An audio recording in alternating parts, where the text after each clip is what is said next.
I love dispelling sleep myths. It is such a fun topic for me. Let's talk about the top 5 sleep myths that are holding your family back from getting a better night's sleep. Hi, for those of you who are new here, my name is Sarah Bossio, and I am the pediatric sleep expert and owner of Your Zen Baby Sleep. I work with exhausted parents of children ages 0 all the way up to 8 years old. I create flexible schedules, establish peaceful bedtimes, and teach them to sleep through the entire night so that the entire family can get the restful sleep that they need and deserve. Let's talk about those 5 myths that are keeping you from sleeping through the entire night.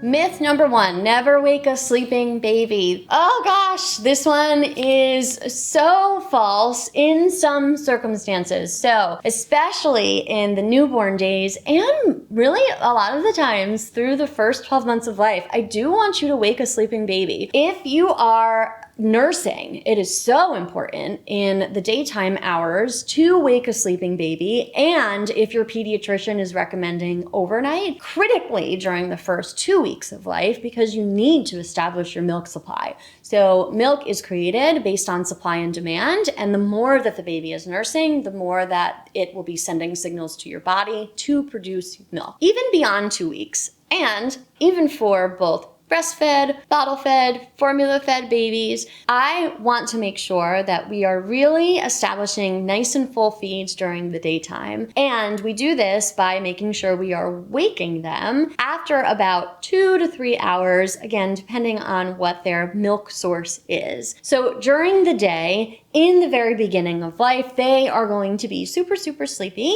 and sleep pretty much around the clock. We want to make sure that we are waking them up and giving them a nice full feed. As they are able to stretch their awake time and as they're awake more often and for longer periods of time, it is going to be easier to give them nice full feeds, but they still might be taking long naps. Sometimes we have babies who have their nights and days flipped, or even as we get into the later months of life, 6, 7, 8 months, we might have babies who are still not sleeping great at night, and they make up for that in these really long and chunky naps. You know, I have parents who sometimes report to me that their babies are sleeping 3 hours during the day. This is something that I really want to take a deep look at, because it might mean that they're not feeding enough during the daytime and then they're feeding a ton overnight, right? We need to make sure that we are getting the bulk of our calories during the day so that we can start working on deep and restorative sleep overnight. Therefore, first myth, yes, we do need to make sure we wake a sleeping baby.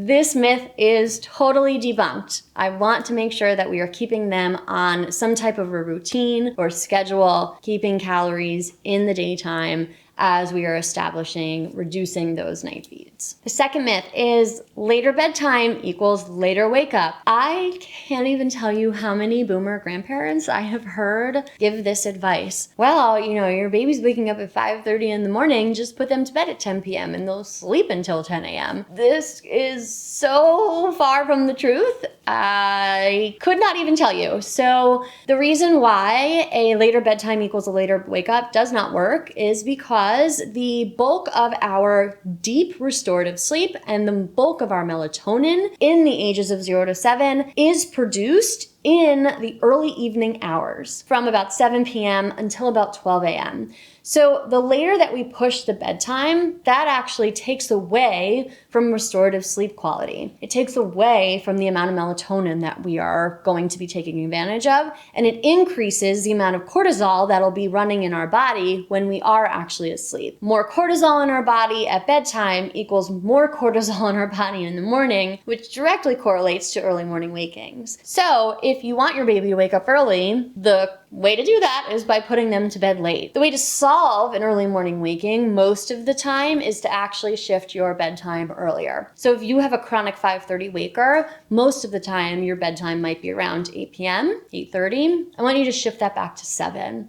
Pulling bedtime earlier is really going to help those early morning hours because your baby probably isn't getting enough deep sleep earlier on in the night. This is myth number 2. debunked. Myth number 3 is they'll sleep when they're tired. Oh, this one's really hard because especially for type A moms who really want to have a schedule and really are in tune with, but sleep is so essential for growth and development, and I want to make sure my baby is getting X amount of hours during the daytime, right? And I am really aware of sleep needs, and I also need a little bit of a break from myself, right? So they'll sleep when they're tired is a hard concept to get aligned with, and it's also a myth. A lot of babies aren't just going to fall asleep when they're tired. Oftentimes, there are too many external stimuli that are so exciting for our little ones, it's hard to just pass out. So once we hit that 3 or 4 month mark, you really start to see your baby wake up. And they're so engaged in their environment, right? So I want you to think about that. Like the ceiling fan can be the most exciting thing that they've ever seen in their life. And it really is because they've never seen it before, right? It's so engaging to them. The sounds that they hear and the textures that they feel and the way that their body moves, all of this is them learning and engaging and taking in so much information into their tiny little brains that are just sponges. And as a result, sometimes they can't just sleep when they're tired because it's hard for them to shut their body down unless they are offered a schedule and a routine and a nice dark environment and a way to really wind that body down because they have so much sensory input and they don't have a way to regulate themselves. So I don't really buy into this very relaxed, just sleep whenever they're tired type of myth. And I do buy into offering schedules, creating routines, and making sure that we are telling our babies when it is time to sleep so that we give their little bodies a break from all of that really great learning that they're doing throughout the entire day. So this is myth 3, totally debunked. Myth number 4 is that your baby's crying, so they must be hungry. This is something that I hear often from families, especially with those with littler babies when they take them out and about, right? They're out to brunch or in the grocery store and their baby starts crying and a well-meaning bystander goes up to them and says, "Oh, your baby must be hungry." And it is one of the most infuriating things as a mom because a lot of the times they're probably not hungry. They probably have just fed the baby because we are on an outing and most moms are very conscious of feeding your baby before you go out.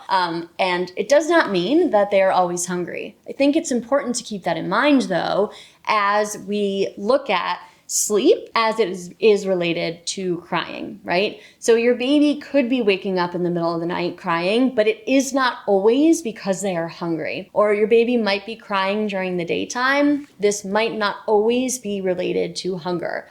It might not always be related to gas. So babies can cry because they are sleepy. Babies can cry because they're overstimulated, because they're bored, because they are gassy, because they want you to pay attention to them, because they want to be in a different position than where they're sitting, right?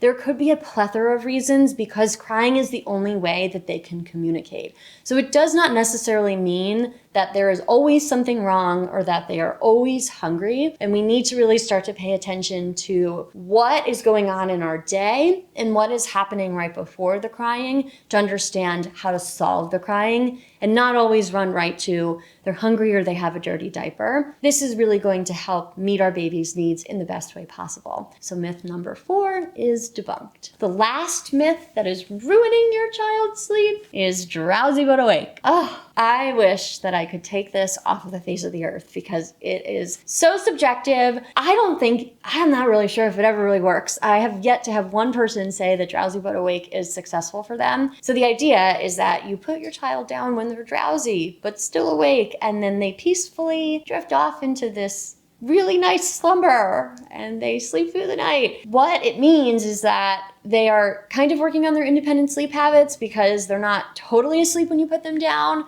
but we don't really have to sleep train because they're not totally awake and aware that you've put them down awake, right? So it seems like this ideal fantasy world of independent sleep, but it's really hard because how do you get a kid to be drowsy and successfully be put down unaware? What I prefer is to be fair to the child and put them down awake and teach confidence, right? You are okay and you are totally safe. And I know you can put yourself to sleep because this is a skill that you have that's natural. And I am so confident that you are going to be able to do it. And we as a family have chosen a method that we feel really good about teaching you how to learn that skill and how to practice that skill, right? So when a baby is about 4 months old, they are able to be developmentally ready to learn the skill of independent sleep. And this is when we will be putting them down from an awake state and we'll be ditching the drowsy but awake. It makes it so much easier on families when we are working on sleep training, and you're not going to have as much confusion in the process of falling asleep. This is my last myth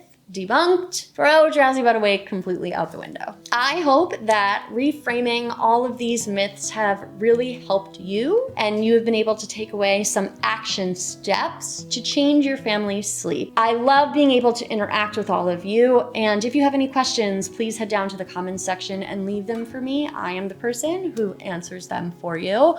Let me know on your way down if you like this video by giving it a like, and make sure you subscribe to my channel so that you're the first to know when I publish my weekly content. I love having this community. I love being able to help you with your family's sleep. And if you're interested in learning more about my one-on-one sleep consulting, my information is in the show notes. Please head over to my website. As always, from my living room to yours, I can't wait to see you next time, and thank you so much for joining me today.